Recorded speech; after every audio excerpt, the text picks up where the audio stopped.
Scenario पढ़े कोई भी एक स्टूडेंट पढ़ ले। जी आप सर, मैं पढ़ लेती हूँ। A 30 years old male patient brought with a history of fall on outstretched hand. He complains of pain in his forearm and elbow region. Movements of upper limb are painful. There are no wounds and neurovascular status is okay. X-rays are displayed for your assessment. Please describe how would you manage this case? Okay, now the questions are, scenario समझ में आ गया? Yes, sir. Everybody okay, what you think this injury is? आप लोगों के जहन में क्या आ रहा है कि ये कौन सी इंजरी हो सकती on the basis of scenario? Yes, कोई भी आंसर कर दे। Fracture. Yes, it may be a fracture. Yes, anybody else?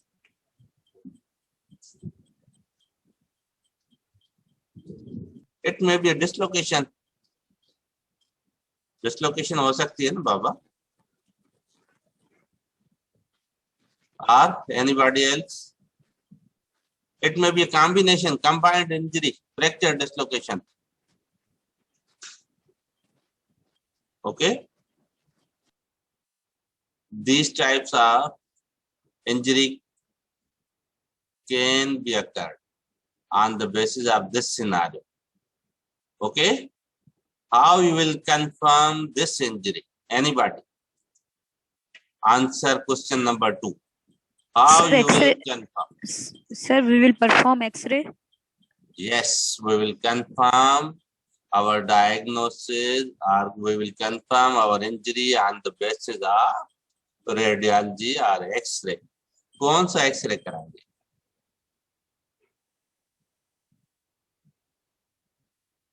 Which X-ray you will order? Anybody? कोई भी आंसर कर दें। Which X-ray you will advise? देखिए, this is a scenario based learning. हम दोनों में भी आपको समझाऊंगा, पढ़ाऊंगा, आप लोग भी आंसर करेंगे जब भी हम डिस्कस करेंगे। This is discussion on both side. ये लेक्चर नहीं है कि मैं पढ़ा के और चला जाऊं। Okay, which X-ray you will advise any student? Sir forearm का एक्सरे करवाएंगे, APV. Yes, X-ray forearm, because the injury was occurred because of due to fall on outstretched hand, having a pain in forearm and elbow region. That's why we will advise X-ray of the forearm or elbow. Scenario में यही है ना कि ये देखें, he complained for pain in forearm and elbow. So that's why we will advise the X-ray of the forearm and elbow joint. Okay, all right. समझ में आया?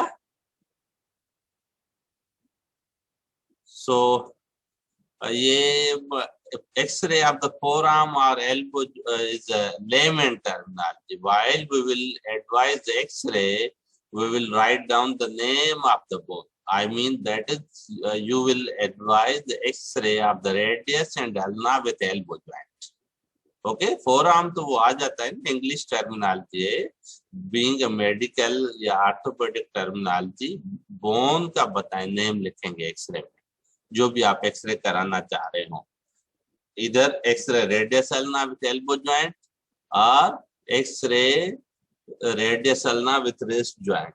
But the rule of thumb is you will advise the X-ray full, including the joint above and joint below.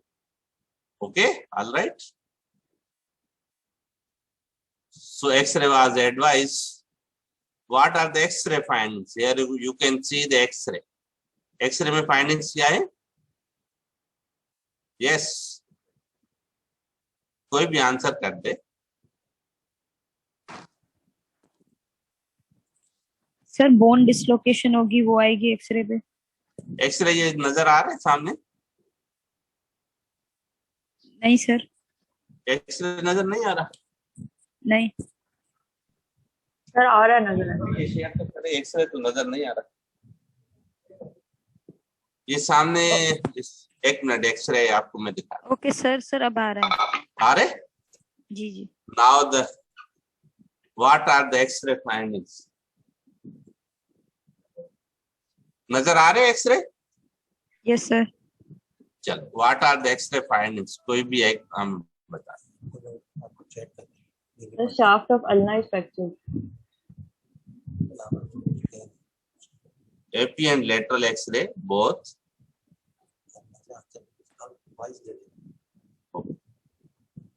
Ji, fracture of the mid radius. No, this is not a radius. Ulna. This is ulna. This is ulna. शाबाश। Try to identify the bone. X-ray findings जज करने के लिए कुछ rules हैं। पहले जैसे भी एक्सरे पढ़ रहे हैं या एक्सरे को रीड करें तो try to identify the bone. One principle ये है। कौन सा बोन है? ये अल्ना है। ये होके एल्बो ज्वाइंट बना रहे, this is ulna. This is a radius, ये रेडियल हेड है, ये रेडियस है। सही है? ये अल्ना बना रहे, ये जो सी शेप है, हियर यू कैन सी। सही है? So this is a fracture of ulna. और क्या फाइंडिंग्स है? और फर्स्ट तो पहले तो try to identify the bone, दूसरा try to identify the site of fracture. दूसरा साइट है ये प्रॉक्सिमल 1/3, प्रॉक्सिमल 1/3, उसके बाद मिडिल 1/3, तो डिस्टल 1/3 होगा। ये देखें, मिडिल और डिस्टल 1/3 सही है, सिर्फ प्रॉक्सिमल 1/3 का फ्रैक्चर है। ओके, समझ आ रहे? और उसके बाद try to identify which type of fracture is this, either the transverse fracture or oblique fracture or spiral fracture, comminuted fracture or butterfly fracture। कोई भी फ्रैक्चर हो तो ये सारा डिस्क्रिप्शन करनी चाहिए। ओके, ये एक्सरे फाइंडिंग्स ये है कि भाई there is a fracture of the proximal ulna and dislocation of the radial head. तो इसको what is your diagnosis? When the fracture of the proximal ulna and there is dislocation of radial head, both combined injury is this. How you will diagnose? What is the name of this injury?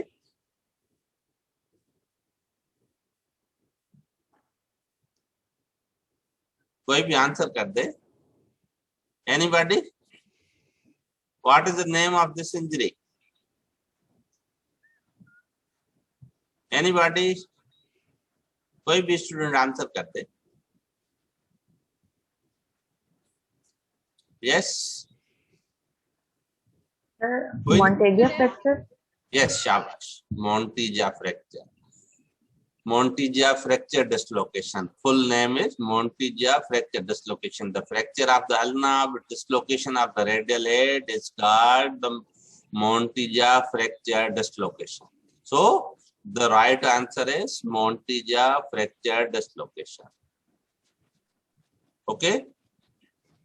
If the opposite is this, if the fracture of the radius and dislocation of the distal radioulnar joint, so what is called the injury?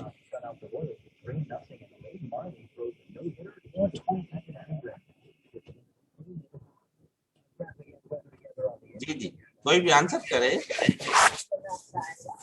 Galeazzi fracture. शाबाश, very good. Galeazzi fracture. If the fracture of the proximal ulna with radial head dislocation, that is the Monteggia fracture। और opposite इसका ये होगा कि fracture of the distal 1/3 radius with dislocation of the distal radioulnar joint, that is the Galeazzi fracture dislocation। Okay, both fractures are called, both fractures को क्या कहते हैं? Fracture of necessity. ये ऐसे फ्रैक्चर है, fracture of necessity means these types of fracture should be managed with surgery. That's why they call the fracture of necessity. Both these fractures. Okay. What is the standard treatment of this fracture? Sir, immobilization. Okay, immobilization. और देखें, जब भी treatment आए किसी भी fracture की, तो broadly you should you people should be differentiated into two. One is the conservative treatment, other is the operative treatment. Okay? Broadly, जब भी ट्रीटमेंट की बात आएगी फ्रैक्चर की, तो one is the conservative treatment. Both का ये रूल एक ही होगा, मैनेजमेंट का या ट्रीटमेंट का एक ही रूल है. रूल ऑफ थंब क्या है treatment of fracture? Reduce, hold and stabilise. कोई भी बोथ ये reduce, hold and stabilise may be with the help of conservative treatment, may be with the help of operative और surgical treatment. Okay, alright. So what is the conservative treatment? Anybody?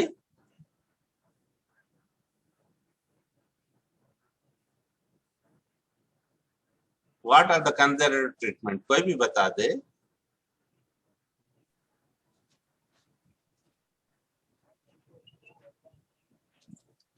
Yes. अभी तो बताया किसी ने immobilisation. Immobilisation कैसे करेंगे? Reduce करेंगे, hold करेंगे और स्टेबलाइज करेंगे, इमोबिलाइज करेंगे. आई मीन कैसे करेंगे? देखा नहीं है मरीजों को कैसे इमोबिलाइज करते हैं? सर, कास्ट लगाएंगे. कास्ट करेंगे. मे बी कास्ट के दो टाइप्स हैं. May be back slab. अगर पीछे से ऐसे कच्चा प्लास्टर लगा हो, that is called the back slab. Reduce, hold and stabilise with the help of back slab. या रिड्यूस, होल्ड एंड स्टेबलाइज और चारों तरफ ऐसे पक्का प्लास्टर लगा हो, तो उसको कहेंगे full cast POP. Reduce, hold and stabilize with the help of full cast POP. These are the conservative treatment options. What are the operative treatment options or surgical treatment options? Ji,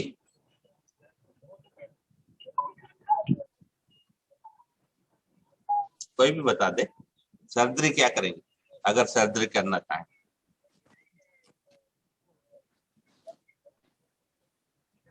sir, bone को align करेंगे और उसमें metal pins या rods और plates लगा सकते हैं. शाबाश. बोन को अलाइन करेंगे. She is very right. Bone को अलाइन करेंगे और स्टेबलाइज करेंगे इधर विद द रॉड और plate. Okay, rod is a lemon terminology. Nail is orthopaedic terminology. Means reduce, hold and stabilize with the help of nail, maybe a rush nail, maybe interlocking nail, or reduce, hold and stabilize with the help of DCP, dynamic compression plate. Here you can see. नजर आ रहे?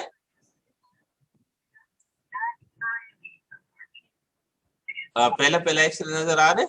ये fracture dislocation है मोंटीजा, और इसको मैंने surgery करके ये किया, अलाइन करके ब्लेड लगा दिया. Here you can see, you people, all of you can see. Yes, sir. Okay, here ये लगा. This is a standard treatment option for this fracture. Okay, ये भी कर सकते हैं कि इंट्रामेडुलरी रॉड डालें, अलाइन करके इंट्रामेडुलरी रॉड डालें. Rod is again not a good choice. Okay, so plate is a rigid fixation and ideal treatment. Reduce, hold and stabilize with the help of dynamic compression plate. Okay. What are the complications of this injury? क्या complications हो सकते हैं? Stiffness, क्या हो सकता है? कोई भी आंसर. स्टिफनेस हो सकती है. Yes, stiffness हो सकती है. इन्फेक्शन तो जी इन्फेक्शन, इन्फेक्शन हो सकता है, यस। सर्जरी कर रहे हैं, नर्व इंजरी हो सकती है, आर्टरी इंजरी हो यस, सकती है। May be nerve injury, may be arterial injury, okay, and alright. Arthritis वगैरह, sorry, arthritis. arthritis may be developed. That is a very late complication, but may can occur. Arthritis. Compartment syndrome. Sorry, compartment Compart- syndrome. Yes, right answer. So you people should differentiate the complication into two: early complications and late complications. Early complications में ये आएगा कि maybe a vascular injury, maybe a nerve injury, maybe compartment syndrome. सही है। और late complication में क्या आएगा? Stiffness, arthritis, infection और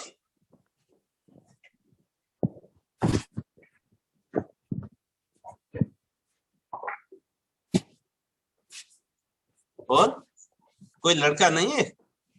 ऑर्थोपेडिक तो लड़कों की फील्ड है, कोई लड़का नहीं है, कोई आंसर करे। लड़कियां तेज हैं, लड़कियां ही आंसर कर रही हैं।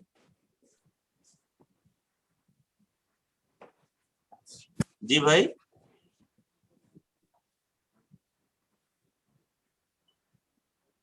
कोई भी लड़का आंसर करे। लड़कों ने रोजा रखा है क्या? चुप का नहीं बताएंगे? चलो और कोई बता दे, और क्या कॉम्प्लिकेशन हो सकते हैं? एल्बो स्टिफनेस, ये देखें, ये डिसलोकेशन भी है ना साथ में एल्बो की, तो एल्बो स्टिफनेस हो सकती है। That is again very late complication. Chronic pain, मतलब दर्द से जान ही ना छूटे, हमने 100% अलाइनमेंट कर दी है, सर्जरी कर दी है, फिर भी क्रोनिक पेन हो रहा है, तो ये और कॉम्प्लिकेशन है। सही है। माल यूनियन, मतलब प्रॉपर रिड्यूस और अलाइनमेंट नहीं किए तो यूनियन तो हो गई है, हड्डी तो जुड़ गई है, लेकिन प्रॉपर पोजीशन में नहीं जुड़ी, तो malunion is again another complication. Okay, and sir non union? yes, maybe a non-union, maybe a non-union is a complication. वो ज्यादा नॉन यूनियन जब होता है जब कंजर्वेटिव ट्रीटमेंट आप लोग कर रहे हो, वो पीओपी से या कास्ट से आप लोग ट्रीटमेंट कर रहे हो, तो उसमें ज्यादा चांसेस हैं कि नॉन यूनियन हो और माल यूनियन हो, दोनों। माल यूनियन क्योंकि उसकी पोजीशन दोबारा वो अपनी पोजीशन से हिल जाता है, हट जाते हैं, फ्रैक्चर, तो उसमें ज्यादा चांसेस है कि माल यूनियन या नॉन यूनियन। और क्या कॉम्प्लिकेशन हो सकते हैं?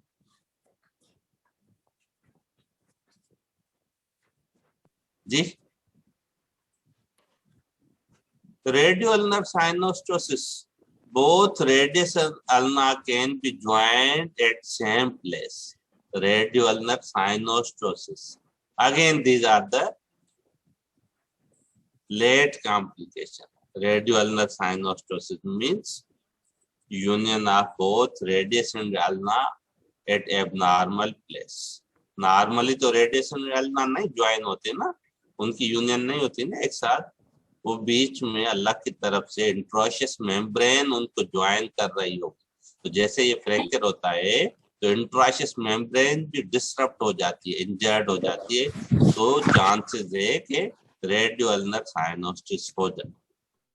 तो ये कॉम्प्लिकेशन से अगेन। ओके, तो इंडिविजुअली कॉम्प्लिकेशंस को भी हमें एड्रेस करना पड़ेगा। If any complications can occur, we will treat that complications accordingly. If it is a malunion, we have to do the corrective osteotomy. हमने हड्डी को तोड़ के दोबारा और अलाइनमेंट करनी है। मालयूनियन की ये ट्रीटमेंट है, करेक्टिव ऑस्टियोटॉमी। अगर नॉन यूनियन है तो उसको मे बी बोन ग्राफ्ट करेंगे, ग्राफ्ट डालेंगे, या उसको कैल्शियम विटामिन डी सप्लीमेंट्स देंगे ताकि उसकी ट्रीटमेंट हो जाए। ओके, और स्टिफनेस है, एल्बो स्टिफनेस हो सकता है, तो उसकी क्या ट्रीटमेंट है जी? स्टिफनेस की क्या ट्रीटमेंट है? यस सर अगर डिसलोकेशन ट्रीट नहीं हुई है तो उसको पहले ट्रीट करके और फिर फिजियोथेरेपी। यस, अगर डिसलोकेशन ठीक नहीं हुई तो उसको रिलोकेशन करके फिर उसको अकॉर्डिंगली ट्रीट करेंगे। चलो डिसलोकेशन भी सही हो गई, फिर भी स्टिफनेस हो गई, हो सकती है ना, because of due to prolong immobilisation तो स्टिफ हो जाते हैं ना जॉइंट। सर तो फिर सर क्या तो हम ट्रीटमेंट? फिजियोथेरेपी। सर हम Yes, medication physiotherapy is the right answer. You will Sir, continue the physiotherapy until the range of motion can be achieved. Okay? Medications भी दे सकते हैं ना, जैसे एनसेड्स वगैरह। Yes, NSAID भी दे सकते हैं। कौन सा NSAID is ideal? Aspirin. Sorry? Aspirin. Aspirin नहीं। और चलो ये डाइक्लोफिनेक। होमवर्क है, खुद ही देख लीजिएगा। Indomethacin is the right answer. किसी ने मुझे मैसेज किया है कि indomethacin, yes indomethacin is the right answer. Okay, what is the dose of indomethacin and how long you will advise the indomethacin? Anybody? Sir why indomethacin? Indomethacin, yes, it prevent the myositis ossification, जो complication है इसका या रेडियोअल्नर साइनोस्टिसिस से prevent करेगा। और एनसेड है, pen जो chronic है और स्टिफनेस है उससे भी प्रिवेंट करेगा। ओके सर जैसे कोल्ड थेरेपी वगैरह होती है, आइस पैक्स वगैरह वो रख सकते हैं? उससे भी, वो भी बेनिफिशियल है, वो भी मरीज को फायदा ही होगा, कोई नुकसान नहीं है उससे। सर इससे पेन रिड्यूस हो जाता है? पेन रिलीज होगा, ज्वाइंट स्टिफनेस होंगे तो वो सही हो जाएगा। ठीक है, these are the, this is the scenario and these are the questions which I have answered and this is the scenario based learning. अगर कोई क्वेश्चन हो तो मुझसे पूछे। Yes anybody? अगर किसी को समझ में नहीं आए तो मैं ऑर्थोपेडिक यूनिट 2 में होता हूँ। डॉक्टर ताहिर नाम है मेरा, orthopaedic unit 2 civil hospital Karachi. Okay, alright. सही है, आपने जो सिनोस्टोसिस की ट्रीटमेंट बताई है दोबारा बता दें।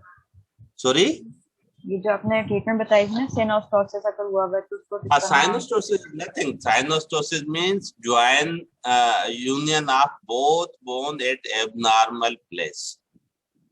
फॉर एग्जाम्पल ये पहला एक्सरे नजर आ रहे ए और बी में जैसे नजर आ रहे, ये साइनोस्टोसिस है नहीं। If the synostosis occur, this ये यहाँ पे जैसे नजर आ रहे एबनॉर्मल प्लेन पे, both fracture will unite at same place.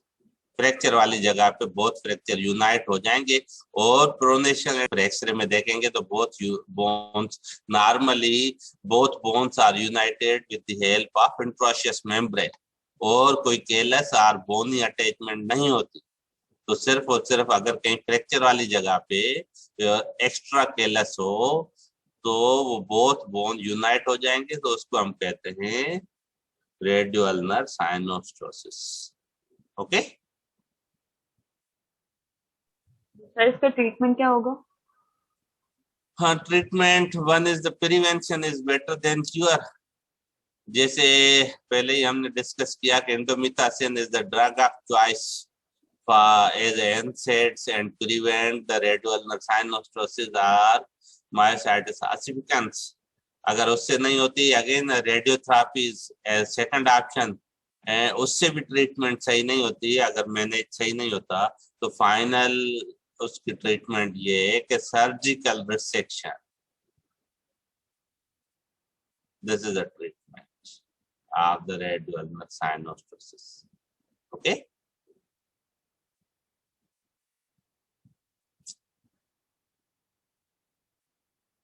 जी और